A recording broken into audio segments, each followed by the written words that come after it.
जय जय सिया राम मित्रों, आप देख रहे हैं आस्था और संस्कृति का अनूठा संगम धर्म और हम। जी हाँ, आपने बिल्कुल सही पढ़ा। जब बाबा जी ने स्वयं कहा कि मेरा पुनर्जन्म हुआ है। यह घटना है सन 1966 के कुंभ मेले के दौरान की। बाबा जी ने वहाँ एक शिविर लगाया था जिसमें प्रतिदिन काफ़ी संख्या में लोगों को भोजन कराने के लिए वे भंडारा करते थे। महाराज जी इस शिविर में रोज जाते थे, लेकिन रात्रि को वे सुधीर दादा मुखर्जी के यहाँ फोर्ट चर्च लेन इलाहाबाद में ही ठहरा करते थे। एक दिन संध्या का समय था। घर पर बहुत सारे भक्त बाबा जी की प्रतीक्षा कर रहे थे। पूरा कमरा भक्तों से खचाखच भरा हुआ था। बाबा जी तकिए के सहारे लेटे हुए थे। यह उनका चिरपरिचित ढंग था।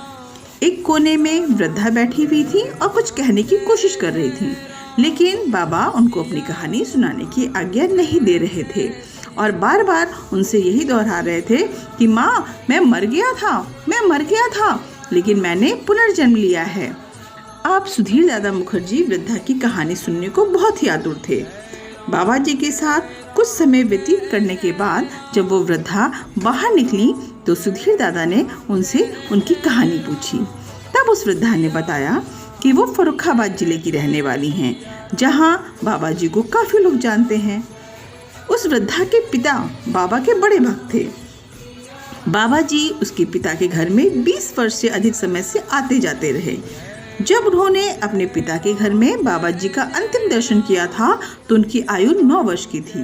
यह 64 वर्ष पूर्व की बात थी। उस समय बाबा जी की आयु भी 64 वर्ष थी। वे मध्यावस्था पार कर चुके थे। उस वृद्धा ने कहा कि उसने बाबा को कभी भी कंबल ओढ़े देखा हो, ऐसा स्मरण नहीं। वह इलाहाबाद मेले के लिए आई थी और यहाँ पर लोगों ने उसे बताया कि बाबा नीम करौली तो चर्च लेन में है, तो वह विश्वास नहीं कर सकी।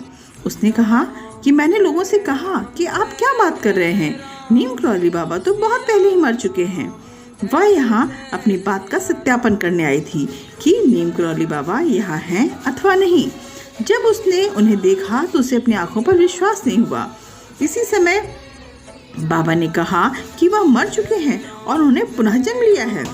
इस प्रकार के लोग जब आकर बाबा के विषय में कुछ कहानियां सुनाने की कोशिश करते तो अक्सर बाबा कहते थे, यदि तुम मेरे बारे में बात करोगे तो मैं चला जाऊंगा।